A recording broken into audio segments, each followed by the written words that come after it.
आप देख रहे हैं नेट्रिक न्यूज, साहस सच कहने का।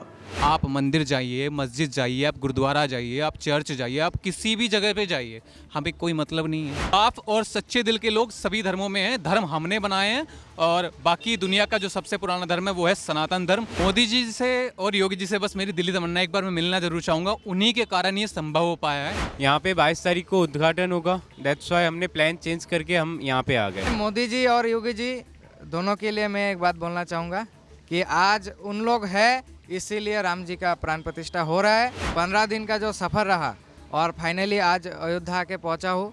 मन में बहुत उत्साह है। वैसे तो इतना कहूँगा कि यहाँ पहुँचने के बाद जो थकान, दिक्कतें, परेशानी, जो कुछ भी हल्की मुल्की महसूस हुई थी वो भी सब खत्म हो गई है। विकास ना होता तो मैं शायद इतनी जल्दी ना आ पाता। तो रात को भी मुझे कोई दिक्कत नहीं आई किसी हाईवे पे, किसी गली में। या तक कि सपोर्ट तो जरूर मिला है और मुस्लिमों का भी मिला है, ये नहीं कि किसी और का मिला है। उन सरकारों के पास इतना पैसा या इतना रुतबा या इतना ऐसा कुछ भी नहीं है कि वो एक हैकर हैक कर ले। बस सरकार का फर्क पड़ता है आपके कार्य में, आपके काम में, आपके रहने सहने में। ये सब चीज़ सरकार में इसमें फ़र्क पड़ता है, लेकिन ये सब चीज़ हमें खुद ही देखनी पड़ती है। अब जो यूपी है वो पहले नहीं था। हम प्लान बनाए थे आसाम घूमने का, बट यहाँ पे 22 तारीख को उद्घाटन होगा, दैट्स व्हाई हमने प्लान चेंज करके हम यहाँ पे आ गए। 15 दिन का जो सफ़र रहा और फाइनली आज अयोध्या के पहुँचा हूँ। मन में बहुत उत्साह है। मोदी जी और योगी जी दोनों के लिए मैं एक बात बोलना चाहूँगा कि आज उन लोग है, इसीलिए राम जी का प्राण प्रतिष्ठा हो रहा है। अगर वो लोग नहीं होते तो शायद ही हम लोग आज इस समय पे राम जी का प्राण प्रतिष्ठा देख पाते, क्योंकि इतने साल बाद मतलब आज हुआ है। तो पहली जो पहला सरकार था वो नहीं कर पाए और आज मोदी जी और योगी जी ने मिलके वो दोनों ही जो मतलब उन दोनों का जो हिंदुत्व के लिए जो काम कर रहे हैं ना, मैच करता है। मैं बेसिकली वैसे तो मुजफ्फरनगर से हूँ और मेरी यात्रा शुरू हुई थी हरिद्वार हर की पौड़ी से अयोध्या राम की पौड़ी तक। और आज मैं कल शाम आ गया था, वैसे इन्हीं के साथ पहुंच गया था। 5 दिन मेरे को लगे, नॉन स्टॉप चला हूँ। दिन में तो लगातार साइकिल चलाई है। वैसे तो इतना कहूँगा कि यहाँ पहुँचने के बाद जो थकान, दिक्कतें, परेशानी, जो कुछ भी हल्की मुल्की महसूस हुई थी वो भी सब खत्म हो गई है। फिलहाल इतनी एनर्जी है कि यहाँ से अब दोबारा भी मैं भागा चला जाऊँ। और युवा पीढ़ी के लिए सिर्फ इतना ही कहना चाहूँगा कि बाकी देश रहेगा तो हम रहेंगे।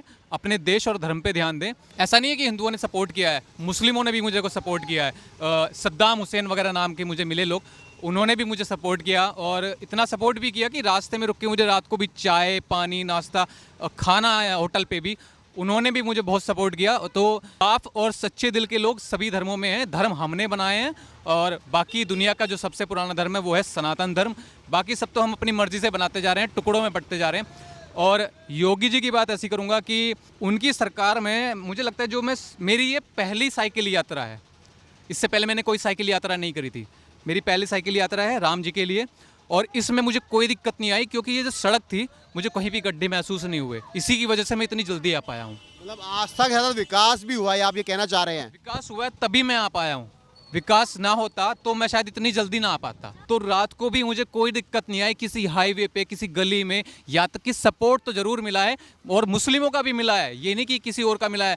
रात को हाईवे पे मुझे कोई दिक्कत नहीं आई किसी भी तरह की, खाने की, रहने की, पीने की, आने की, जाने की, ट्रैवलिंग की, किसी भी तरह की कोई दिक्कत नहीं आई। मोदी जी से और योगी जी से बस मेरी दिली तमन्ना, एक बार मैं मिलना जरूर चाहूँगा। उन्हीं के कारण ये संभव हो पाया है, वरना दुनिया की कोई सरकार ये संभव ना कर पाती। हालांकि कोर्ट का फैसला है, लेकिन कोर्ट और भी सरकारों के फैसले में थे, उनमें ऐसा कोई संभव नहीं हो पाया। और बाकी मैं किसी के लिए कुछ नहीं कहना चाहूँगा, क्योंकि कुछ तेजस्वी यादव हैं, वो 9वीं पास हैं या 9वीं फेल हैं, वो जो भी है, वो मंदिर जाएं, मस्जिद जाएं, कहीं भी जाएं, हमें उससे कोई मतलब नहीं है। वो लोग इस चीज़ को बस गलत तरीके से दिखाना चाहते हैं कि मोदी जी खाली मंदिर जाते हैं। मंदिर नहीं जाते, वो पूरे देश को एक साथ लेके चल रहे हैं। अगर नहीं चल रहे होते तो शायद हम लोग यहाँ ना आ पाते।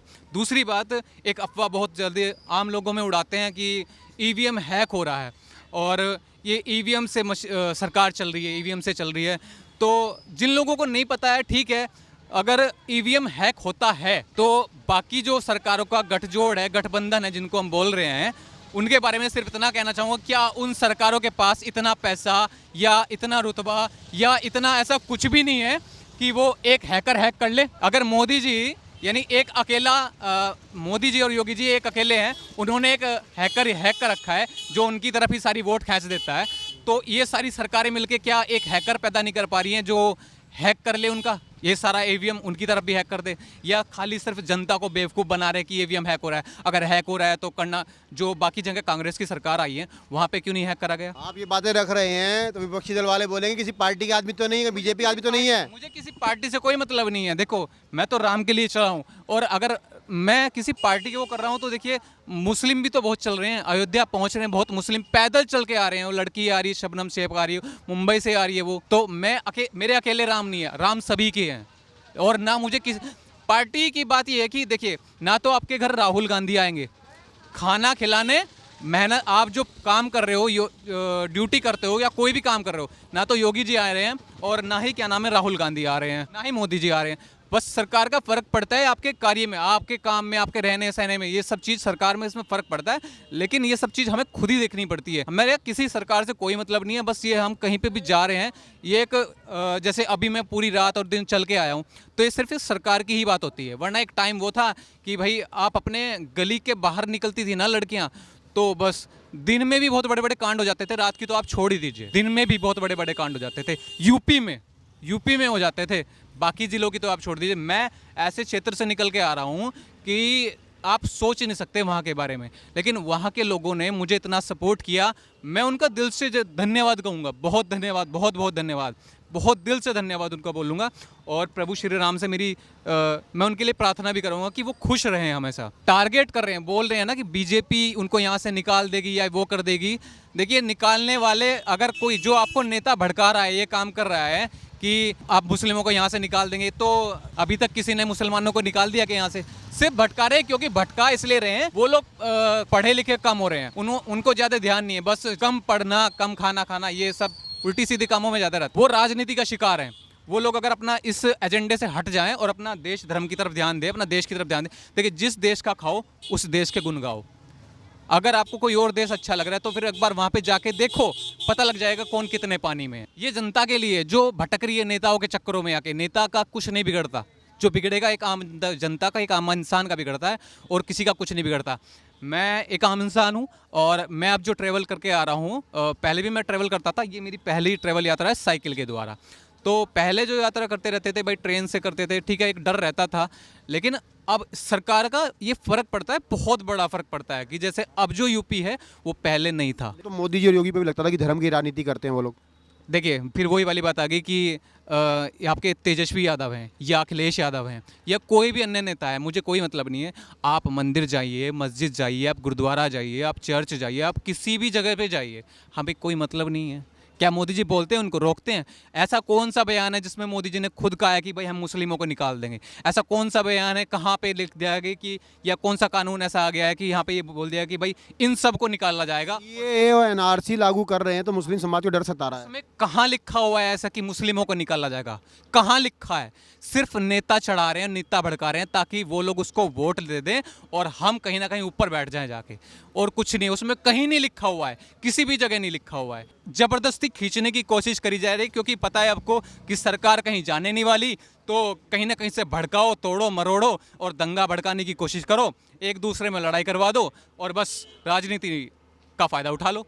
ये काम कर रहे हैं। अगर मोदी जी को ये काम करना होता तो बहुत कुछ हो जाता। आप देख रहे हैं नेट्रिक न्यूज, साहस सच कहने का।